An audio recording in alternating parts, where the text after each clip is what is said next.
Olá, boa noite. Estamos aqui para refletirmos sobre mais um tema. O tema desta noite é liderança transformadora. Então nós vamos falar um pouco do papel fundamental dessa pessoa, dessa liderança capaz de gerar transformação de cenários, capaz de impulsionar novas ideias, capaz de ser o transformador de um potencial em realização concreta. A gente pensa, a princípio, em dois conceitos muito importantes. Talvez o primeiro deles é que tipo de liderança a gente tem exercido. Será que eu sou uma liderança mantenedora, aquela que dá encaminhamento àquilo que encontrou e faz com que tudo aconteça a seu tempo e hora? Uma liderança bastante sistemática? Ou será que sou uma liderança mais transformadora, capaz de provocar reflexões novas, capaz de romper paradigmas, capaz de criticar construtivamente alguns modelos, capaz de gerar reflexões e até algumas angústias, porque as novas ideias têm esse poder de gerar angústias e ansiedades? Qual tem sido o meu modelo de liderança? Liderança mantenedora ou liderança transformadora? E aí, para a gente pensar um pouco nisso, eu queria começar essa nossa fala trazendo uma frase de um cientista político inglês que diz que um dos maiores sofrimentos da natureza humana é o sofrimento de uma nova ideia. E a nova ideia é a matéria-prima da liderança. A liderança lida todos os dias com o inconformismo, que é mãe das novas ideias, né? O inconformismo faz nascer as novas ideias. Então, o desafio do líder é todos os dias lidar com a ansiedade do desconhecido, lidar com a incerteza, com a insegurança, com a descrença das pessoas e, acima de tudo isso, conseguir ser ainda uma fonte de inspiração e de exemplo para tantas pessoas que lidera, para tantas pessoas que de uma forma direta ou indiretamente convivem com essa liderança a ponto de serem capazes de se influenciar por suas ideias.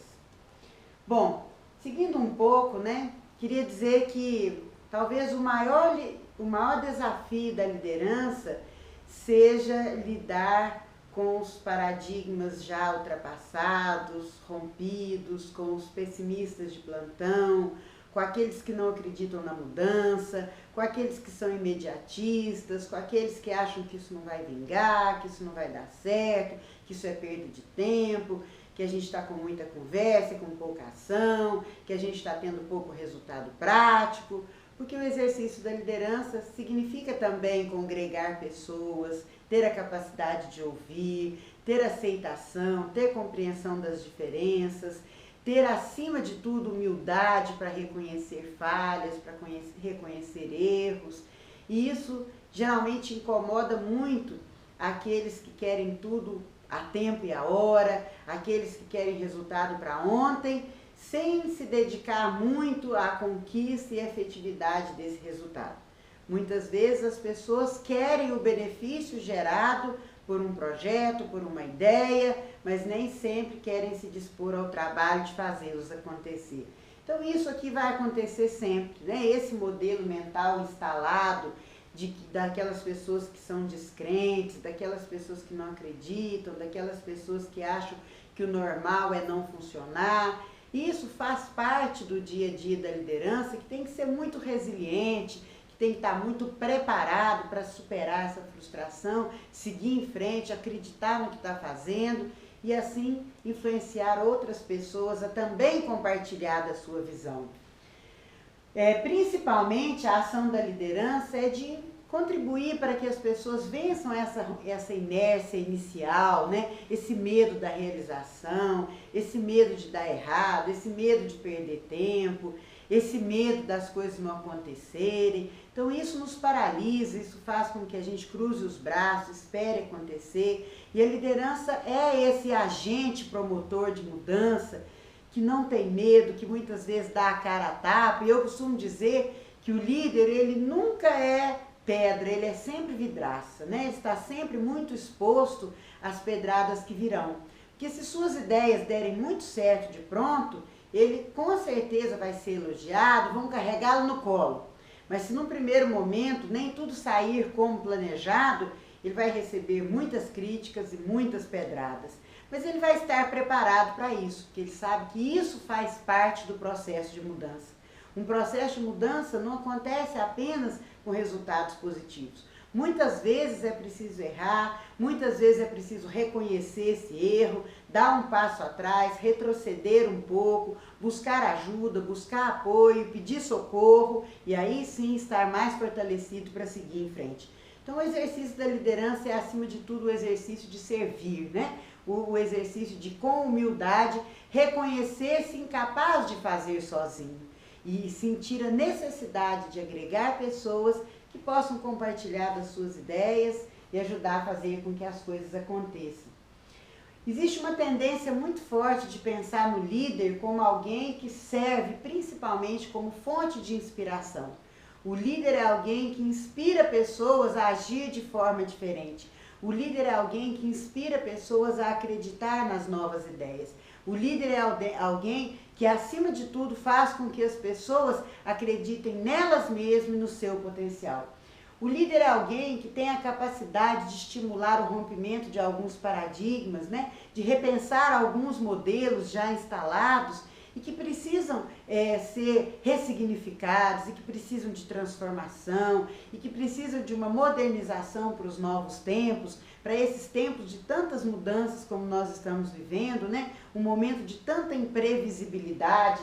O líder também é alguém capaz de desencadear um processo de mudança, de articular uma rede de parcerias, de convencer as pessoas, de ser integrativo, de ser ético, de transmitir credibilidade, confiança, alguém que olha nos olhos, que diz a verdade, doa quem doer, mas sabe dizer, né? Diz com amorosidade, não diz para diminuir o outro, mas diz para elevá-lo no ponto de vista da compreensão, de ampliar os seus horizontes. Então o exercício da liderança é um exercício muito difícil e é um exercício para poucos, porque nem todas as pessoas estão predispostas a liderar.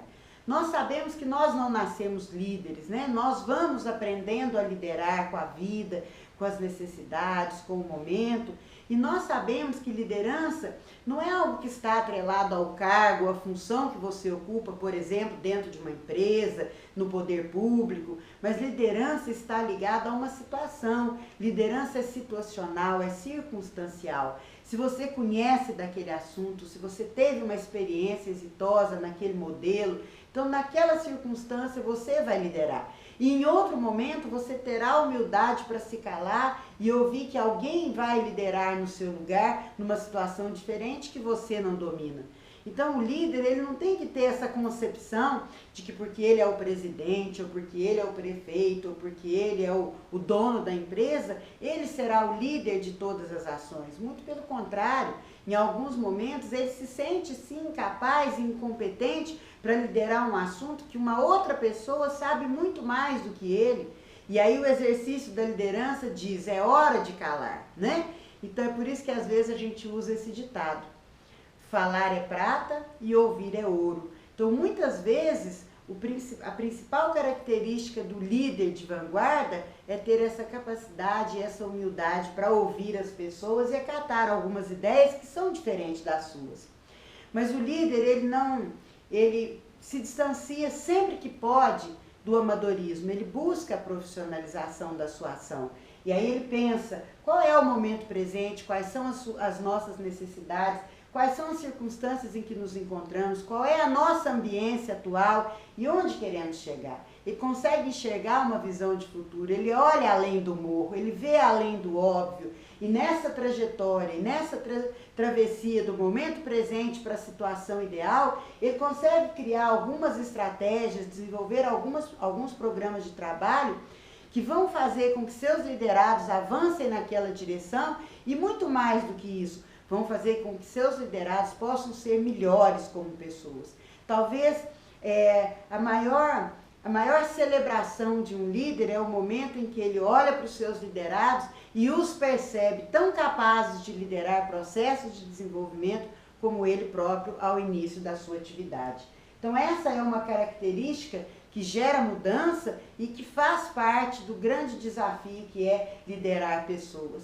Agora, muitas vezes nós lideramos hábitos que já temos, muitas vezes conhecidos, né? Situações em que estamos confortavelmente acomodados, costumes, rotina, aquilo que a gente já faz há muito tempo. Isso tem um nome, chama-se zona de conforto. Então, de um modo geral, nós lideramos pessoas que estão na zona de conforto, que já aprenderam o seu trabalho, que já dominam aquela técnica, que já conhecem o caminho a ser seguido.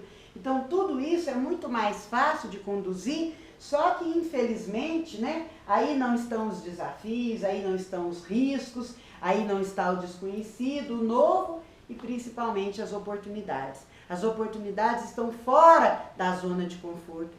E é para esse lugar que muitas vezes o líder precisa fazer com que as pessoas se dirijam, né? Para que elas saiam um pouco da sua rotina, da sua caixinha, da sua forma e comecem a pensar um pouco mais fora desse contexto, para que elas comecem a ver um pouco mais a complexidade e a amplitude da vida e aí gerar mudanças que realmente vão trazer significado.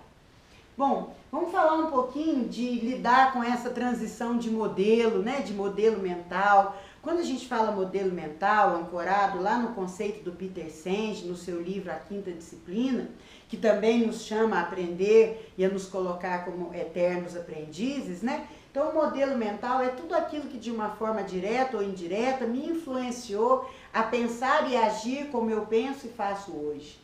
Então, as minhas crenças, os meus valores, tudo aquilo que me constituiu da forma como eu sou hoje, a formação de todos os meus paradigmas, tudo aquilo que eu realmente acredito, eu me comporto da maneira como eu acredito, né? E nós viemos, né, de um modelo mental, de uma época em que imperava muito o individualismo, o bloco do eu sozinho, o eu keep, o eu fazer sozinho. E hoje nós vivemos um mundo completamente novo. Um mundo em que reina a cooperação empresarial, em que reina a união e o trabalho em equipe, o trabalho conjunto, o projeto coletivo, o fazer a muitas mãos. Então essa é uma habilidade, essa é uma competência que muitos de nós, eficientes até no ato de liderar processos, não estamos acostumados, que não fomos formados para isso, né? E até mesmo para nos apropriarmos das novas linguagens, das novas tecnologias. Nós não somos natos digitais, nós estamos imigrando para este mundo digital, então tudo isso é novo para nós e isso faz com que a gente tenha que fazer com que as pessoas também saiam do seu lugar comum, que as pessoas também queiram fazer essa transição, que as pessoas também sintam a necessidade de mudar de modelo, né? E de exercitar uma cooperação, união, trabalho conjunto. Então, todos os dias, penso que o grande desafio da liderança é fazer um chamamento aos seus liderados. Eu gosto de fazer uma analogia que o líder é o palhaço do circo, e o dia que o palhaço entristece, a lona cai, né?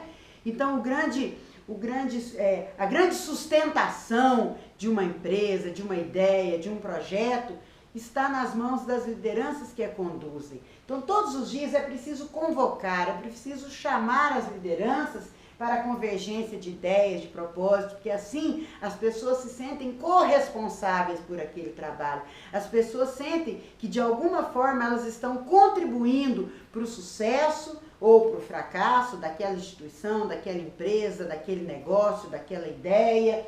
Criar uma sinergia entre as pessoas. Para isso é necessário um ambiente de confiança em que as pessoas não tenham temor nenhum de expor as suas ideias, de fazer as suas críticas, porque sabe que não receberão julgamento sobre isso, né? Ter a capacidade de articular parceiros, dar início ao processo de mudança, porque depois que ele contagiar as pessoas, nem é preciso fazer muita coisa não. Contagiou as pessoas e aí cada um começa a fazer a seu tempo, dentro da sua potencialidade, dentro da sua capacidade, criar de forma conjunta um plano de trabalho que permita dar uma concretude para todas aquelas ideias, para todos aqueles sonhos, porque os líderes, eles são os atores principais que dão início ao processo de mobilização. E aí a gente busca lá uma frase do Bernardo Toro, que ele fala que essa é uma das maiores dificuldades, que é mobilizar pessoas para agir de forma conjunta numa visão compartilhada. Isso tem muitas dificuldades. Falando pode até parecer muito fácil, mas é difícil lidar com isso. Porque primeiro a gente precisa compor uma rede. Ninguém trabalha sozinho e a liderança tem clareza disso. A liderança não é capaz, não é suficientemente competente para realizar sozinha. A competência do líder está justamente em integrar e agregar pessoas. E se for um projeto coletivo, então, é preciso agregar pessoas de muitos segmentos. Quem serão as instituições das entidades de classe que vão compor o nosso mapa institucional, a nossa rede? Quem são as entidades ligadas ao poder público, à iniciativa privada, aos empresários, que também vão dar a sua contribuição para que isso aconteça? Afinal, liderar mudanças deve, portanto, ser tomado no sentido de desencadear o processo, de dar início ao processo, de começar a fazer as coisas acontecerem, e isso criando aí uma contaminação, né, no bom sentido, no sentido de contagiar as pessoas para que elas também desenvolvam uma visão apaixonante de um futuro novo. Não é possível adivinhar o resultado de uma nova ideia. O ambiente é imprevisto, é de risco. Não é possível saber de antemão nem quando isso vai acontecer, nem como isso vai acontecer. Qual o papel do líder nesse contexto, então? É o de preparar o terreno, preparar as condições, fazer com que a terra esteja bastante fofa para receber a semente com as novas ideias e aí sim desencadear e liderar um processo de mudança. Bom, eu espero que nesses poucos minutos de prosa a gente tenha conseguido provocar algumas reflexões que façam que você, enquanto líder, possa repensar o seu papel, que você, enquanto líder, possa refletir um pouco no impacto da sua ação como líder na vida das pessoas, né? E o quanto você está sendo uma referência ou não para essas pessoas, o quanto você é espelho, o quanto você é exemplo, porque esse talvez seja o grande papel do líder, né? Tornar-se um grande exemplo para aqueles que ele lidera. Obrigada a vocês e boa noite e até a próxima.